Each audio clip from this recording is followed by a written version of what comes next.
Welcome to this episode of Facts. I'm your host, Stephen Boyce. We're doing an episode today that could be considered controversial by some, as if we don't do those all the time on this program. But I think it's an excellent brain exercise for Christians to consider, regardless of where you land on the issue, because we have good reason to discuss both sides. And today I'm bringing in a special guest who I'm about to bring onto the screen now. Looking forward to the discussion. Dr. Karlo Broussard. How are you today? Hey, Stephen, I'm doing well, my friend. Thanks for having me. It's great to be on. I'm honored. Absolutely. We love having guest speakers on, especially those who have written books and have written entire articles and have debated and done all the things that you have done. And a little bit about you. You're a native of Southern Louisiana, which we were just talking about a little bit. We love your food down there, by the way. I like the Southern Louisiana food. People tend to agree. It looks like you started in the music career, which I thought was really cool. You said you were a cradle Roman Catholic, which you said is boring, but for people that are not, it might not be as boring. It's a bit relative, right? You're a staff apologist and speaker for Catholic Answers and a member of different organizations. You want to share a little bit about those? Because I think it's pretty cool, because it looks like you've got a lot of irons in the fire, but I'm sure they all come together a little bit. Sure, they do come together. There are many plates spinning, but thanks be to God, the stakes upon which they were spinning are within reach to keep them going. Yeah, so I'm a member of the Chancery Evangelization team at the Diocese of Tulsa in Eastern Oklahoma as part of my Catholic Answers work. Catholic Answers entered into a formal partnership with the diocese, which involved me moving here with my wife and 5 kids and establishing some roots here in order for me to go from parish to parish throughout the diocese, giving presentations.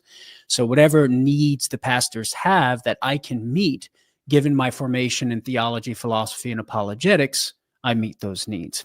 And so it's been a great experience, man. Yeah. I love being on the ground, face-to-face, in-person teaching and establishing those friendships and those relationships. And so I'm super grateful for it. While at the same time, doing everything that I do for Catholic Answers, writing books, doing articles, my podcast for Catholic Answers, and traveling the country and speaking on behalf of Catholic Answers as well. Small stuff, nothing big, just little things here and there.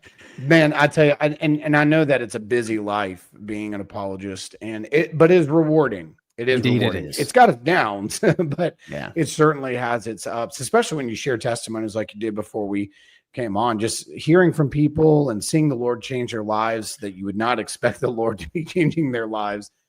Absolutely, man. Even just from my local ministry here in the diocese, we do a home ministry, Stephen, where once a month we get together in my house, 30 to 40 people come on a regular basis, and we do apologetics. And very often Protestants come, and we have already seen some Protestants come to these meetings, and they're now in OCIA joining the Catholic Church. And then also some Protestants who came last night. We just had our gathering last night, and beginning to inquire and seeing Catholicism with a new light. And then also Protestants who are just providing good content for conversation, right? Asking the right questions and posing challenges in a charitable way to where we can have a cordial conversation in order to at least for me to be able to provide some clarification, maybe perhaps for some misconceptions. Even if they don't come to agree with the proposition, they can at least now get a better understanding and a grasp and hear the rationale behind the propositions. Well, you'd be a fun one to have around, because I've started reading a good bit of your book and have watched some of your shows, and you're really good at this thing. So I'm sure they're thankful to have somebody so readily available to do these things. You're very fact, kind, man. Kind words. Thank you. You hold a doctorate in philosophy from the Pontifical University, St. Patrick's in Maynooth, Ireland, which is impressive in itself, by the way. Thank you. Thank you. I know that you said you had to go back and forth. I mean, that's a fun flight, but I would imagine you also enjoyed the area. Ireland's beautiful. I don't know what time of season you went, but interestingly enough, for the full 3 years of the program, every time I went, I never went sightseeing. And so I was, I was in my room, head in the book, studying, writing, doing the research. You're a good student. Indeed, I was. Yeah, by God's grace, Stephen. However, this past November, I went for my formal graduation ceremony. My wife was able to come with me, and so we were able to do some touring. Finally, Excellent. the Lord Good. really No, this beautiful sight. So it was I a love the Celtic tradition, yeah. especially having come over to Anglicanism. Celtic tradition was huge, especially how it even influenced the British Isles from Ireland. There's so much deep, rich history there that is just wonderful.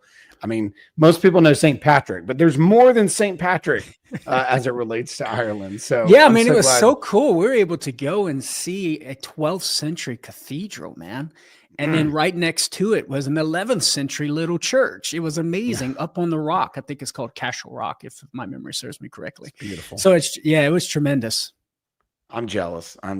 But And I must admit, I'm a green grass fanatic. So seeing all of that green grass, oh my goodness gracious. And they have hills, something y'all don't have in Oklahoma. They actually have hills that you can look actually, up. here in eastern Oklahoma, man, Okay. it's not That's a as little different. flat as western. So we do have some hills here in eastern Oklahoma. Years ago, when I was in college, my undergrad, I traveled with a ministry. We went west, and we had to drive through the entirety of the state of Oklahoma. I'm already a Nebraska Cornhusker fan, so we already hated Oklahoma. But driving through Oklahoma made me really, really mad. But then I also drove through Nebraska later, and it was just as bad. So you know what? I'm just done driving through that area. Get me on a plane and go over it, because that is an awful drive in those areas. But nonetheless, there's good things in every one of these places as well. Sure. Well, as it relates to one of the most controversial books and subjects, I should add, is Purgatory. You discussed the idea of Purgatory Is for real. And I think I know why you named it that, but let's start with the title, given that there's so much controversy around the subject of purgatory. Yeah, so I had Catholic Answers. I got to give props to the editors there. Okay. And the team. They like to make these bold claims as titles for books, right? But it does capture what I'm after in the book, Stephen, is to try and provide evidence for the Catholic claim that purgatory, properly understood as a postmortem final purification of those who die in friendship with Christ, but yet have not achieved the level of holiness necessary for immediate entrance into heaven, to be real, to provide the evidence for its reality, looking at biblical evidence primarily, but then also looking at early Christian testimony, and then engaging in certain theological questions that arise concerning the doctrine in order to show that it can stand up to the scrutiny of reason. And so we wanted to try and provide a resource that presents the case for the reality of purgatory. And then, of course, I do a magisterial survey as well, looking through the history of church teaching on the matter. And so that's what we're trying to accomplish. You know, it's an apologetical book on behalf of the doctrine of purgatory. Yeah, and it should be noted to those that are listening that the idea of purgatory has been limited to Roman Catholic practice and belief, when it is actually not truly the case. I didn't realize till coming to Anglo-Catholicism and speaking with one of the archbishops over the APA, how many of the Anglo-Catholics actually believed in a form of purgatory, probably closer to Benedict XVI, Pope Benedict XVI's view, but they certainly believed in this. And then I realized the heritage of Anglicanism really quick, where there were even prayers in the Eucharistic prayer that were actually purgatorial in their nature. Right. And I was like, wow, man, even when I was not an Anglo-Catholic, we had prayers like that, and I never connected the dots. So interesting. It's an important subject beyond Roman Catholicism that should be had in other places as well.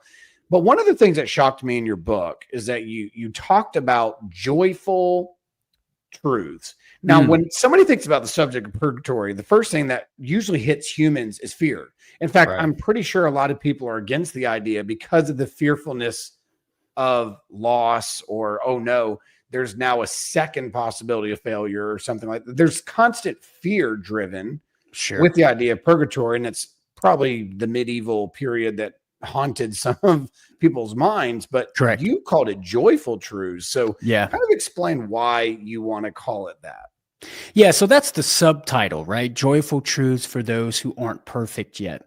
And the very purpose of trying to emphasize these joyful truths is to balance the negative aspect of the reality of purgatory, because in Catholic teaching and from the Catholic theological system, we do affirm there is a negative aspect. We do affirm there is suffering. What's the precise nature of that suffering, the intensity of that suffering? That's all in the speculative realm, as I point out in my book. But that there is suffering, we affirm. But to counterbalance that and to temper that view, which was, I would argue, overly emphasized in the theological tradition in a very high degree, you do have in the tradition as well these joyful truths, one of which, Stephen, being that from the Catholic perspective, those souls undergoing this postmortem final purification that we call purgatory are guaranteed their salvation. So, and that immediately precludes the misconception of it being a second chance, right? So given that they've received their particular judgment at death, they're guaranteed heaven, that is a source of tremendous joy that goes far beyond what we can experience in this life. Again, within the Catholic theological system, we profess that someone who is justified and in Christ can become outside of Christ and lose that gift of salvation through what we would call mortal sin, right? And destroying God's life and charity in the soul. And so the possibility of losing salvation and on this side of the veil does not allow for us to have an absolute certainty that heaven will be mine. I can have a good, confident moral assurance given certain signs of grace, but I could never have that absolute certitude. Whereas for the souls in purgatory, so we profess, they do have absolute certitude that heaven is theirs. And given that absolute certainty, that is a tremendous source. That is a source of tremendous joy that goes far beyond what we could possibly experience in this life. And then given that the soul is free from all the distractions of this life, the soul is keenly honed in on its destiny being the love of God. And so that love is present there and at the forefront to where there's no distraction. So the love of God is focused on in a more intense way. And so that's a source of joy for the soul in purgatory. So while we affirm there is negative aspects and suffering, there's also tremendous joys for the departed souls in purgatory. Kind of in keeping with that, would you say that from the Roman Catholic view, which you're representing, that it is a mysterious place that it would be hard to come up with dogmatic ideas, because it seems like there are so many different perspectives about purgatory. Some would say that it is long periods of time. For some, it seems like when you read others like Pope Benedict XVI, or you read C.S. Lewis or something like that, an Anglican, he obviously believed in a purgatory, but it wasn't necessarily like, well, you're in there for 10,000 years and you experience this. It's almost if it was momentary, because there's this mystery idea of like, well, we're leaving a temporal and we're going into an eternal, and there's so much mystery behind this transition. Correct. Could it be that it is dangerous for people, even in Roman Catholicism, to have a dogmatic approach to its timing, the way it's going to look, feel, and all the things you described? There may be assurances like you're talking about, but is it a bad idea to be dogmatic about the approach of what purgatory is actually going to look like? Yeah, so as a Catholic, I would have to answer yes, because the church is not dogmatic about those things that you've just articulated. So I wouldn't want to put myself over and above and in the place of Holy Mother Church. Sure. So I follow the wisdom of church. If the church bows in humility concerning certain aspects of the reality, then I bow in humility. Now, I do think it's good to think through the issues, because it allows for us to employ theological principles and try to establish some reasonable parameters. But at the same time, the question is, should I be dogmatic? And the answer is no, because the church is not dogmatic. So concerning, as I mentioned earlier, the nature of the suffering, the intensity of the suffering, even the duration of the suffering, all of these issues are within the realm of speculative theology. and go beyond the boundaries of official definitive church teaching concerning purgatory. Now, I do think with regard to those issues, there are some good theological arguments for and against some of the answers that are given to those questions, right? Concerning the duration, say, of the purification of the soul. Once you understand what is being purified in this postmortem reality, well, then it's reasonable to conclude that maybe for some souls, it may be instantaneous. And then perhaps for other souls, the duration of the purification may be something other than instantaneous, a succession of instantaneous moments. The theologians refer to that post-mortem existence of a rational creature in the afterlife outside of the body, eternity. It's not God's eternity because he's purely outside of any sort of change and temporality, but it's more like the angels' experience of existence, right? So that's getting into the weeds there. But the point being is that theologians have speculated that for some, it might be instantaneous. For others, it might be something beyond instantaneous purification. For some souls, the intensity of the suffering may be more than for others, depending upon the deep, unhealthy attachments to creaturely goods and the amount of debt of temporary punishment due for past forgiven sin. All of that stuff is coming into play whenever we're talking about the doctrine of purgatory, of course, and all of that is presupposed, right? And that would have to be argued for and established as principles that go into this doctrine, but you can at least see the sketch of how a theologian would go about reflecting upon those issues.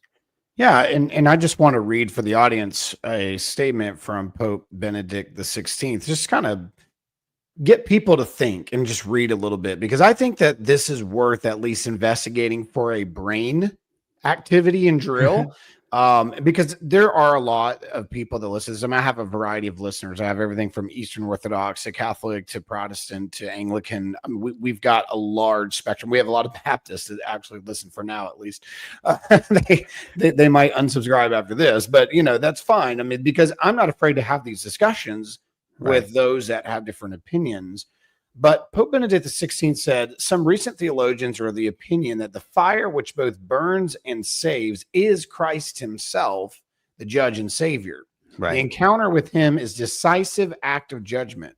Before his gaze, all falsehood melts away. This encounter with him, as it burns us, transforms and frees us, allowing us to become truly ourselves. And then he goes on and continues there. What do you think about that? Because that kind of leads me into my next question in the subject about biblical foundations. I would imagine that a lot of the time people in your perspective go into a section of scripture and say, this is where we see a purgatory taught. I know that some will go to, this idea and that idea, but a lot of times we end up in 1 Corinthians, right? Yeah. Would you say that's probably one of your main places you go to is 1 Corinthians and the Bema Seat? Sure. Yeah. 1 Corinthians 3:11-15, where St. Paul uses the imagery of fire. And that quote that you just quoted from Pope Benedict XVI in his 2007 encyclical Spesavi, I believe so, where he articulates this understanding of the quote unquote fire that St. Paul refers to in 1 Corinthians 3. And there, St. Paul does describe what is going to happen on the day, which in his mind is the day of judgment, which is a post-mortem existence, for the one who has built on the foundation of Jesus Christ. And his works are going to be tested by the quote-unquote fire. Now, Pope Benedict XVI is articulating this understanding of what Paul is describing there in contrast to the common medieval theological small t tradition of a real corporeal fire that's detaining the souls and the bowels of the earth, right? And of course, again, I want to reemphasize that it's outside the boundaries of definitive Catholic teaching. That's in the realm of speculative theology. And so what Benedict is getting at here is that the fire that St. Paul talks about could very well be Christ himself, before whom we stand in judgment, i.e. 2 Corinthians 5:10. We all stand before the judgment seat of Christ and have to give an account for the good and bad done in the body. And so what Paul describes there in 1 Corinthians 3, for the Christian who has built upon the foundation of Jesus Christ, if he has works that are not so good, represented by wood, hay, and straw, Paul says he will suffer loss on account of those works, but although he will be saved as through fire there in verse 15. So what we have here in this text, Stephen, is a postmortem state of existence via the day for an individual who is saved because he built upon the foundation of Christ, and Paul explicitly says he is saved. So those not so good works represented by wood and hay and straw would not be sins that are meritorious of damnation. Rather, they would be sins, what we call in our Catholic theological tradition, venial sins, sins that don't destroy God's life or charity in the soul. And this individual is going to suffer loss on account of those sins. So that's kind of vague in general, but that's the essence of what we would call punishment, right? You experience some sort of displeasure on account of wrongdoing. As to the nature of that suffering, again, that's in the speculative realm, but that there is suffering on account of the sins is present there. And given the fact that Paul is describing this postmortem state of existence of the works being purified by the quote unquote fire, or being purified, we can infer that the individual is being purified as well, because sin entails defilement on the soul. 2 Corinthians chapter 7, verse 1, St. Paul talks about that, and sin defiling the spirit. So what we have here in this text is a postmortem state of existence for a justified, saved Christian that is not heaven, since he has the wood, hay, straw works that are being purged and he's suffering, but it can't be hell because Paul has described this individual as one who's built upon the foundation of Jesus and is saved. And so what do we call this postmortem final purification of one who is numbered among the elect? That's not heaven or hell. You call it whatever you want, but that's the reality. We happen to call it purgatory, this final purging. But to close that loop with Pope Benedict XVI, that fire doesn't necessarily have to be interpreted as a corporeal fire. It's an image to describe the reality of purification. And given that God is described as a refiner's fire in Malachi 3, and Paul is describing this as judgment, Pope Benedict XVI's articulation maps on quite nicely with what Paul is describing here as standing before the refining fire of Christ, who is Christ, purging us of that wood, hay, and straw, whatever remnants and defilements from past forgiven sins remain. See, I think if we were to remove the word purgatory and we were to bring most Protestants into the discussion here, and we were to just remove the term and just go off of the description that you just said, you bring in the idea of Malachi, which I was just about to ask you, even into Hebrews, God is a consuming fire, which is tying back to Malachi's idea. If you take these concepts and you look at the way 1 Corinthians 3 is speaking of the fire, where the wood, hay, and stubble is burned up, but the gold, silver, precious stone, what happens when you put it under fire? It remains, and it is further purified. It is better. It is given a greater value when it's done. So when we're looking at those things, most Protestants that would come into the discussion say, yeah, sure, I believe that day is coming. I believe something like that's going to happen. I believe that there's going to be losses. I believe there's going to be rewards. Most Protestants I know would never deny something like that. It's when you throw in the word purgatory, now they're like, whoa.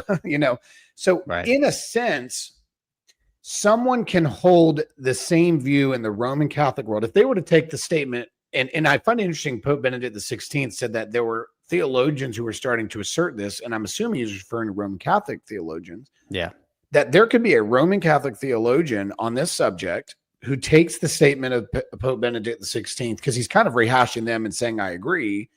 And then you were to bring in a Protestant who takes their view of the Bema seat, and you were to just put those two people without putting a label on it together, you would actually find agreement.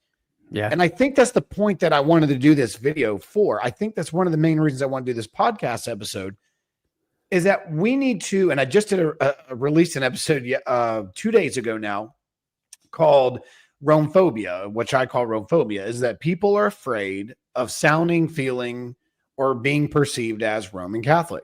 And I think that what's happened is a lot of my Protestant friends and a lot of my Anglican friends have come into this. And if it sounds a certain way, we've rejected every element and haven't allowed ourselves to actually process and think through. Maybe we actually agree with each other and we just use different names for this. Exactly. The semantical obstacles are huge in these sorts of discussions and dialogues. And what comes to the fore often when we settle down and we talk it through, we come to realize that the reality that the words are signifying, we agree on. And it's just the words that have these preconceived ideas baked into them that impede us and cloud our vision from seeing the agreement in the reality. Yep. Just very quickly, just last week, I did another home gathering where we had about close to 30 people show up. It wasn't my home, somebody else hosted it, but we had a good number, 6, 7 Protestants came. And it was specifically for them, to allow for them to ask me their questions. And they drove the conversation for 2.5 hours. Wow. I fielded their questions.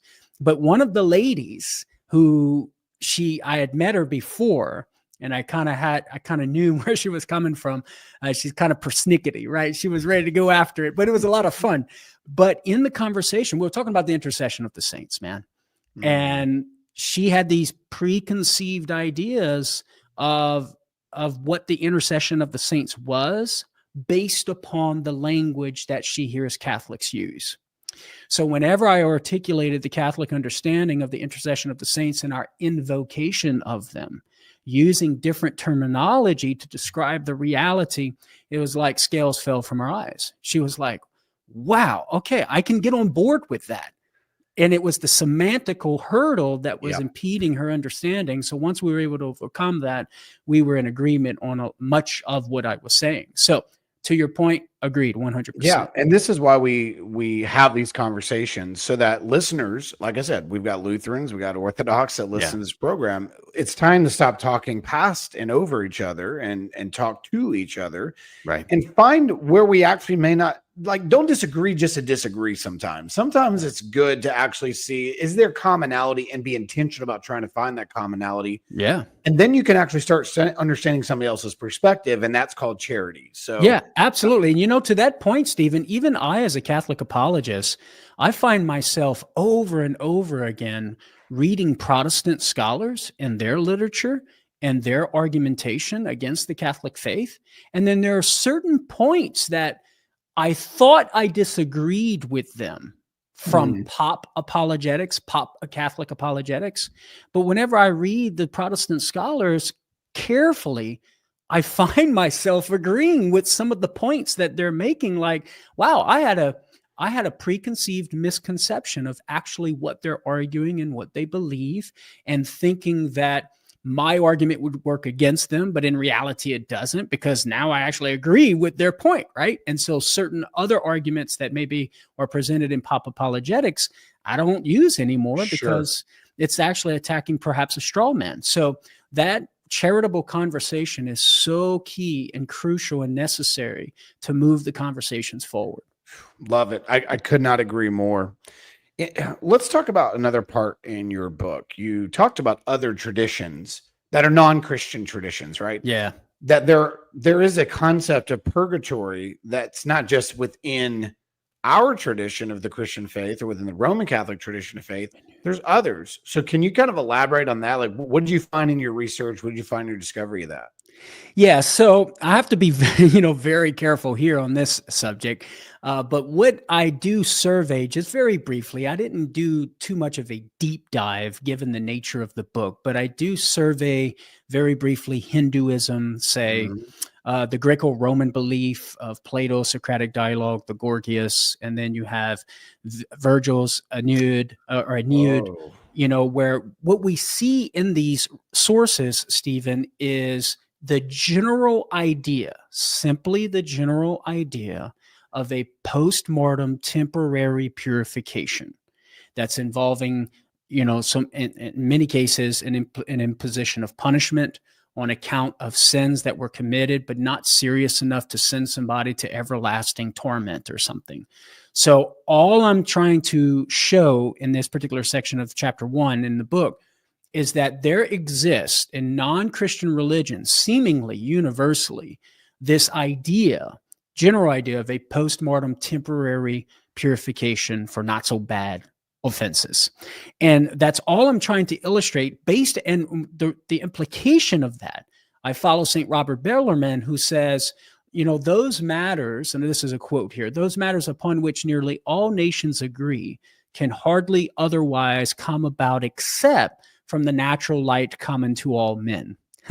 And so when you see this sort of universal idea of a postmortem temporary purification for some offenses, and all these religious traditions are affirming it, I don't think it proves the reality of such Right. an postmortem temporary purification, but it at least provides good reason for a rational person, a sophisticated thinking being, to say, well, that would seem credible. It would be credible to assent to such a proposition, given the universality of the belief. Kind of like the belief in a transcendent reality. All across cultures, you see cultures affirming a transcendent reality, and that provides good reason to conclude that such a transcendent reality would exist.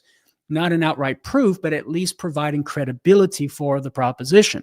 And so that's what I'm trying to show in that particular section. And then secondly, Stephen, just to let the reader know, this general idea of purgatory is not just a Catholic thing. It's not particularly Catholic, right?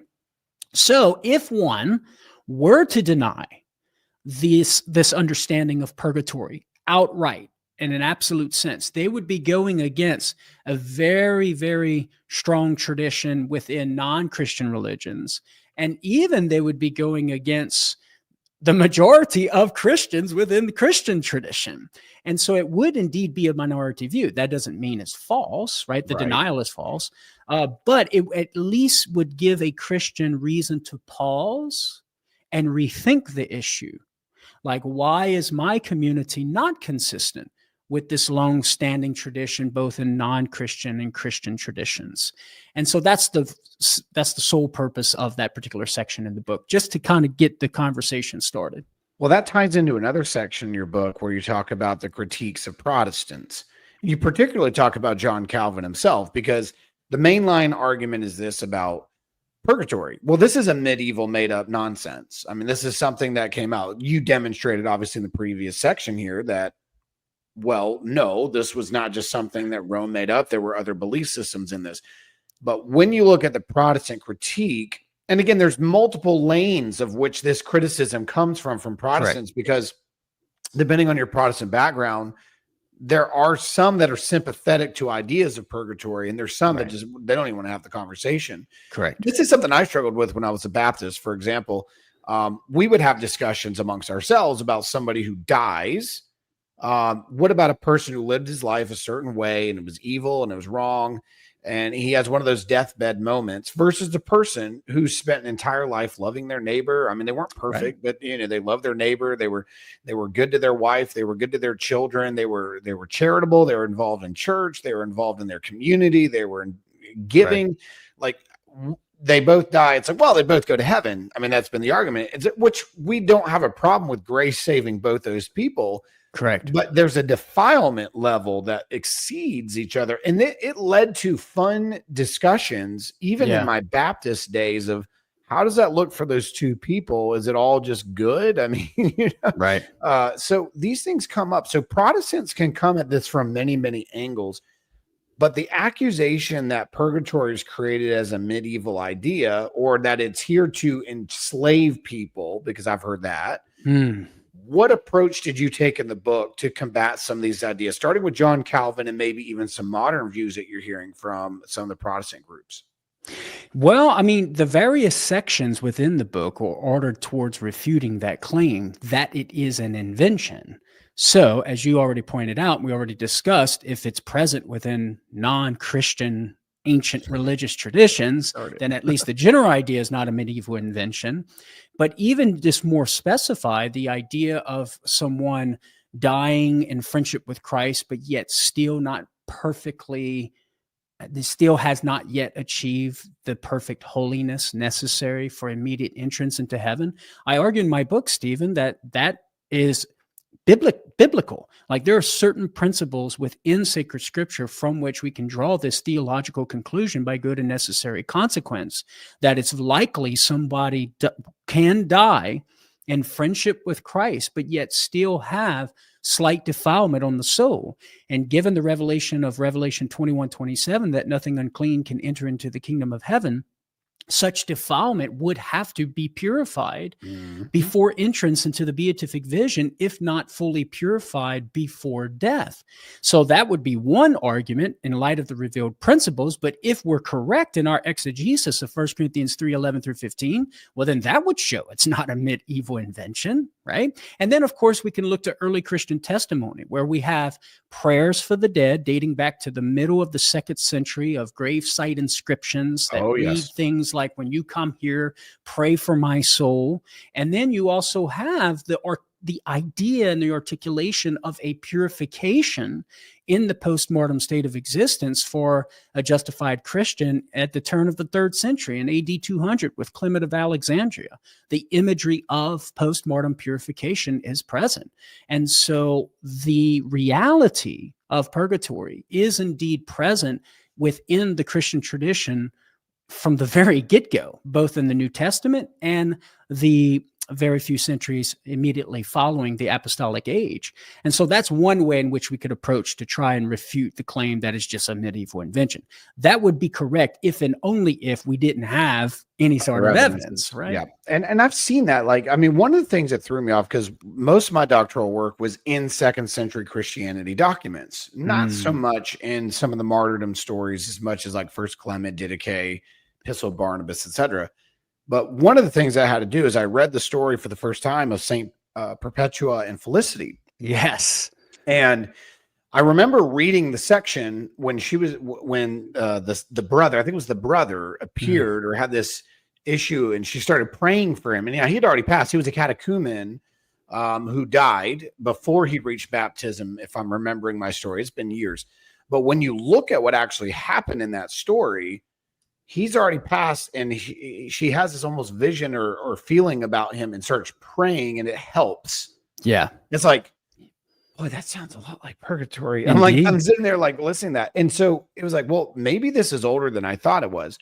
And again, I mean, at that point, I certainly was not ready to even have that conversation, but it at least caused me to pause because it sounded awfully familiar. And you mentioned there's so many more. I mean, there's so many more that are going on. I remember even reading this story of Peter of Alexandria. When he was about to be martyred, he asked to be taken to the tomb of St. Mark, who was the main founder of the church there in that region. And he goes to the tomb and he actually starts praying to Mark and having him intercede, hoping that he served the office of bishopric properly in his honor, the way that he intended. And I'm like, oh, that doesn't sound like medieval stuff either. Like, it's like this. It was a shock to my system, spiritually speaking, to realize there are ideas of this long before the Middle Ages. And so I agree. Yeah. And so one question to pose to that sort of claim would be, what is your conception of purgatory when you say it is a medieval invention? If you were conceiving of purgatory as being restricted to corporeal fire, detaining a separated soul in the bowels of the earth, then that claim may very well be true, right? As it being a medieval invention, like these speculative ideas coming to the fore at that particular time period. But if we take a step back and ask, well, is the church's teaching about the reality of purgatory of medieval invention? Once you ask that question, then the answer becomes clearly no, because of what we've been talking about so far. That reality is indeed found. So we argue, and I argue in my book, in the New Testament, in the early Christian testimony, etc.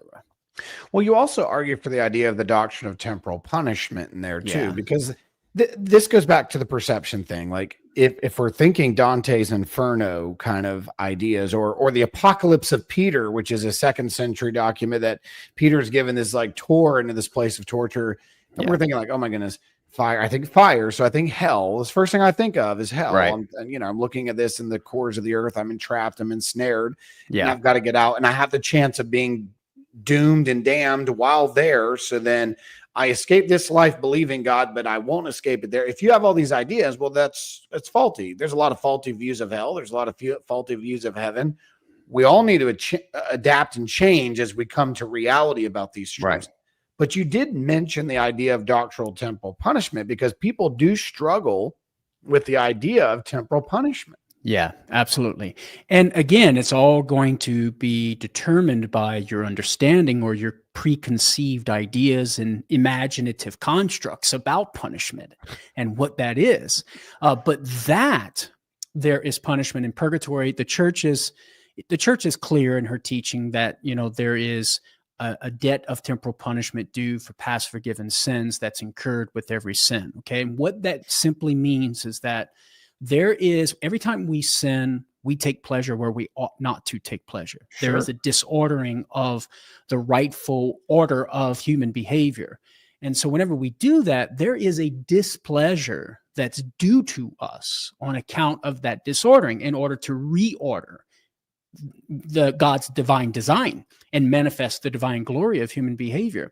And what punishment is just basically an imposition of that displeasure on account of wrongdoing.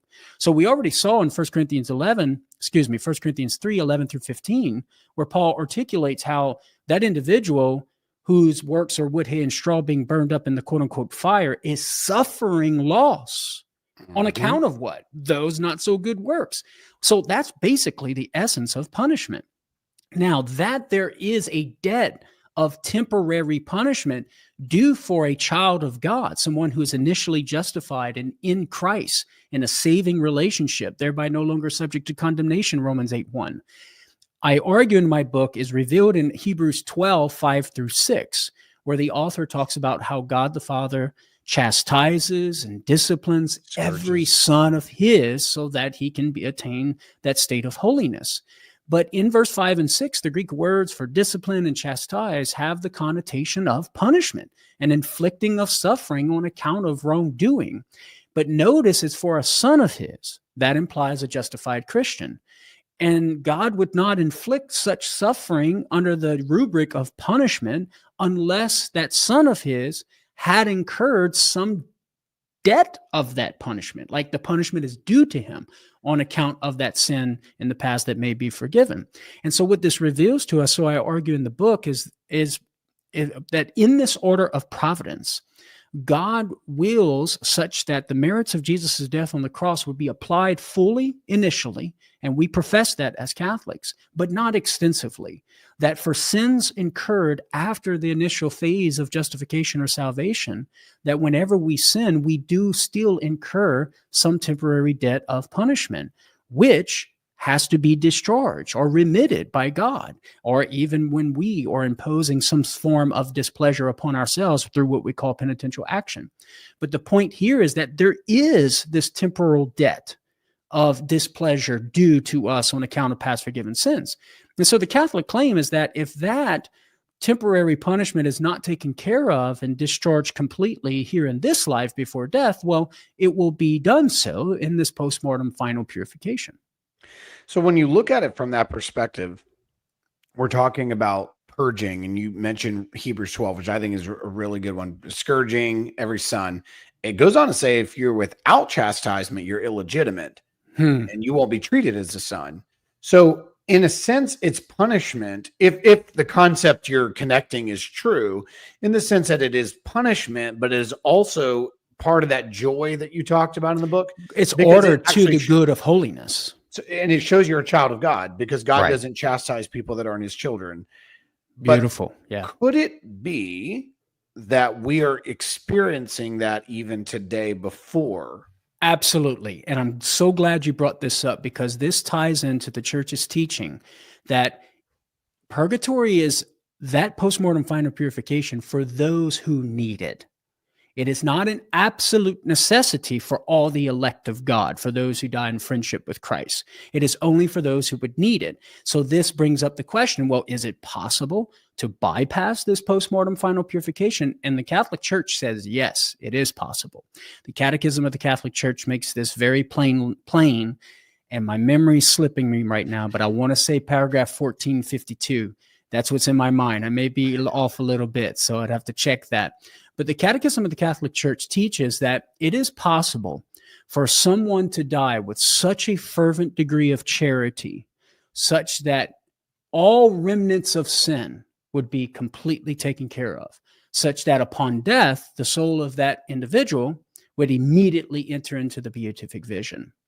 And so this shows us, Stephen, that this debt of temporal punishment that I was articulating earlier, due for past forgiven sins, could very well be discharged on account of the fervent love for God that one has.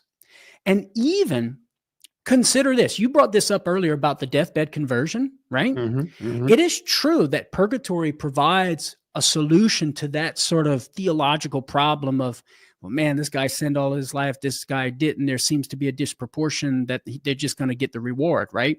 So purgatory could very well provide a solution to that problem, to where the person who sinned all his life then dies converting to Christ. He's going to experience postmortem final purification in a more intense way than, say, the other guy who was a really good Christian and just died by not washing the dishes when his wife asked him to, right? Okay. So the point is, purgatory can solve that problem. But check this out, Stephen.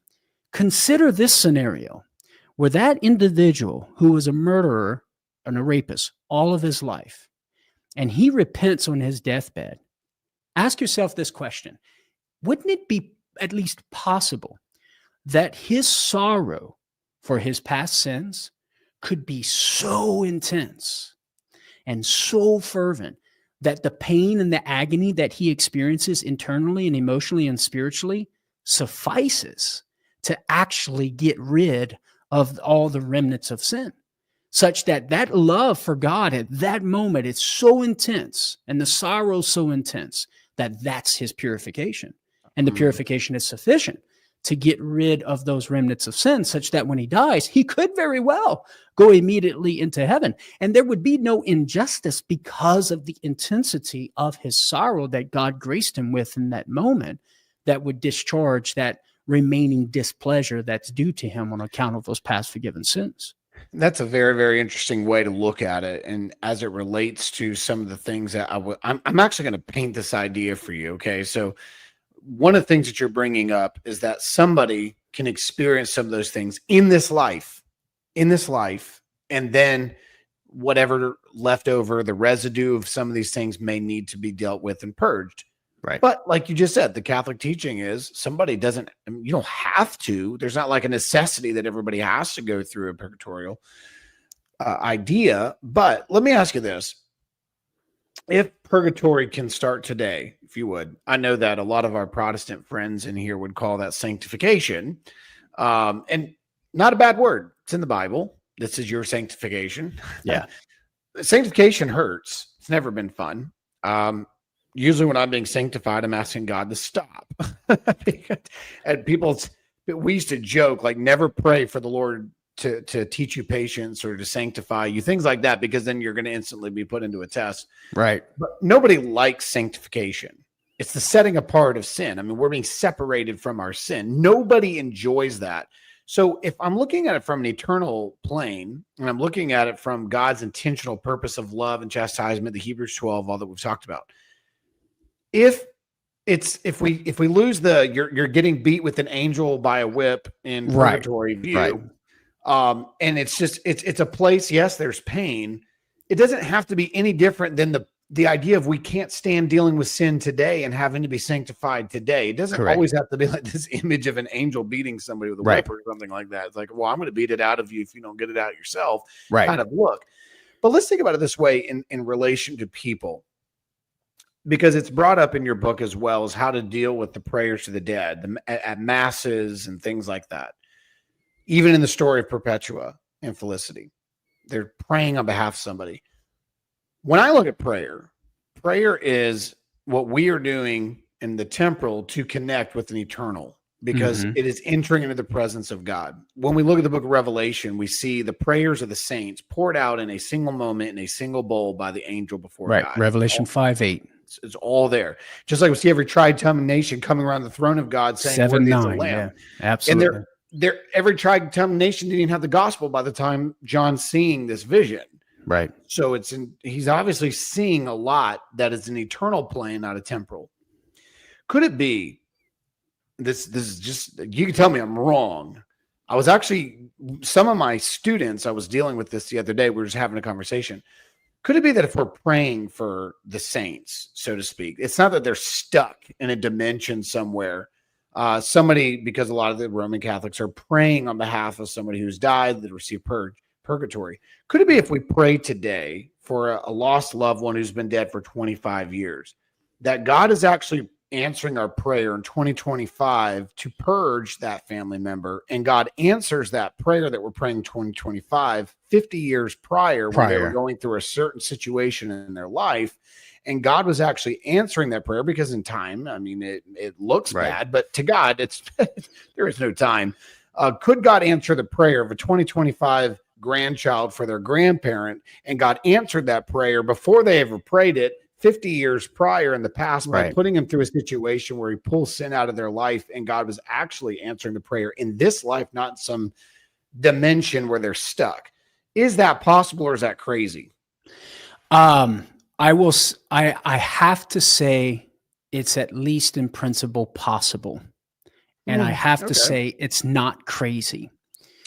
Whether or not it's true, whether or not it's true is a different question. Now, let me go back to my reasons why I can't say it's crazy and impossible. Even we as Catholics believe, and I know I'm opening up a can of worms here, but it's just for the sake of a parallel in the theology. As Catholics, we believe, as Pope Pius IX dogmatically taught, that when Mary was preserved free from the stain of original sin at the moment of her conception, it was in virtue of the foreseen merits of Jesus' death on the cross. Translation: Jesus' death on the cross that would take place many years in the future serves as a cause of the effect, namely the grace that was given to Mary at the moment of conception to preserve her from original sin. So that principle is present in the very question that you're asking. Can my act now, my prayer requests, serve as a cause to bring about some effect in the past that God applies at that moment, to where God looks into the future, so to speak? He doesn't technically look into the future, but we got to go with the language. Sure. God looks into the future to see my act and uses it as a cause to bring about the effect of the final purification of my grandmother, say, right? So I have to say it's at least possible, and I have to say it's not crazy. Whether it is true or not, and God actually does that, I'm going to bow in humility and say I don't know. Sure. And so when we look to the liturgical tradition of the church, and this is why I would be hesitant to want to affirm this in factuality, because in the liturgy of the church has never done this, right? The church has never spoke like this or prayed like this. The prayers have always been offered on the assumption that the prayers can affect the soul currently as they're existing with us right now. Now, that doesn't mean they're experiencing time in the same way as we're experiencing time, but it would imply that they're existing alongside of us right now, such that my prayer right now is affecting them right now. So that's what I would say with regard to that. So kind of in closing, talk about that at the Mass, because there is an aspect to where I think you would agree that there's even some Roman Catholics who go too far with some of these ideas about, I mean, they freak out about loved ones who are in purgatory, and they're freaking out about it. And it's not an that they have unnecessary anxiety, right? The unnecessary anxiety, but there is an aspect to every Mass where there is, including Anglican masses. If you go to an Anglo-Catholic mass, you're going to see prayers in the Eucharistic prayers relating to the saints who have already died. Okay. Yeah. I mean, that's there. It's in your prayer book. Just read it. You don't believe me, I'll send you a copy. Okay. Hit me up on the email. We'll look at it together, and I'll show you the exact page. It's in all of your Eucharistic prayers when you do the Mass. So let's end on this discussion with, we're in church on a Sunday. You're going to receive the Mass. The priest and the deacons are up there at the altar. They're doing the prayers, the blessings. this comes into play into the Mass itself. How does that functionally work? Why does it need to happen? Well, it functionally works by way of impetration, where the church is imploring God to bring to completion, imploring God to assist the departed souls in purgatory to either bring their final purification partially to completion or fully to completion. So because the souls in purgatory are not under the direct jurisdiction of Holy Mother Church like we are here on earth, to where the church, Holy Mother Church, can say, hey, Karlo, you performed this act of love and you can receive the remnants of sin be remitted, right? That's called an indulgence. And I know we're running out of time here. Boy. But here's the point here. Concerning the Mass being offered for the dead, it is a prayer of intercession on behalf of the church, imploring God to bring to completion that post-mortem final purification. That's what it is. And as you mentioned, every Mass, there is a general prayer for all of the dead. So if our loved ones happen to be in this post-mortem final purification, they are being assisted and prayed for through this offering of the Mass. Now, that doesn't mean I should neglect my spiritual work of mercy of praying for the dead, which is an act of love, and assisting a fellow member of the mystical body of Christ to assist them and help them in the ways that I can, and imploring God to bring to completion their final purification. But indeed, our loved ones are covered under the offering of the Mass. And so that's what I say about that. So getting back to what you initially said, how people freak out like, oh my gosh, my loved one's not being prayed for. Well, they are, but at the same time, you don't have to worry so much about it because they are being prayed for. But at the same time, you do want to exercise that love and continue that relationship with your departed loved one, because in the Catholic view, they're still members of the mystical body of Christ, and we still have a relationship in virtue of charity, and we can assist them. So good. Well, there's a lot to think about, folks. Those that are listening, some of you are probably throwing things at your TV screen or your computer screen. Some of you are like, okay, I need to go read a little bit more about this. I would highly recommend, and I'm going to have in the link, a way for you to get Karlo's book. Okay. I want you to, it's okay. You're not going to go to hell for buying it. Like, I don't think, I can't tell you that. I actually don't know. Just buy the book. Okay. Just, if not anything, just make it an act of love to assist me in providing for my wife and kids. Right. There you go. And that'll contribute to your growth in holiness. Do it for them. In fact, it might get you a year out of purgatory. I don't know. I'm just kidding. But seriously, like as I read through this, it's challenged my thinking. And again, one of the things that we do on Facts is our goal is to make you think. And if you have a reason to reject some of the things that are brought in this, I don't agree with myself half the time. Okay. So like when we go into these discussions, read it out, study it, make sure you've exhausted every possible understanding that there is. And if you still land differently, at least you know why. Right. But don't just say, I don't agree with that. It makes me feel uncomfortable. That's not the way we want to handle this. So if you want to push back, you've got a lot of work to do. You've got a lot of research to do, and it could either change your mind, change your life, or you have a stronger conviction of your position. And we don't ever want to impose what you should believe. That's for the Holy Spirit to work with along with your church. So at the end of the day, we encourage you to study, read. There's going to be a like right under the like button that you're supposed to be hitting. You go down, and then there's a link for you to hit that, and then you can find the book that'll be there available for you. Thank you so much for joining us, Karlo. I really appreciate your time. Stephen, thanks for having me, man. It was a blast. Yes, sir. All right, folks, that's all we have time for. I hope you really enjoyed these kinds of episodes. Make sure you're sharing these. If you're on the podcast listening just to the audio, make sure you follow us on your favorite platform. We're on about 7 of them right now. If you're listening on YouTube and this is your first time following Facts, make sure you hit that like and subscribe button. And also, I'll have other things available for you in the comment section, also in the links where you can find Karlo's work and research. And as always, folks, grace and peace to you. God bless.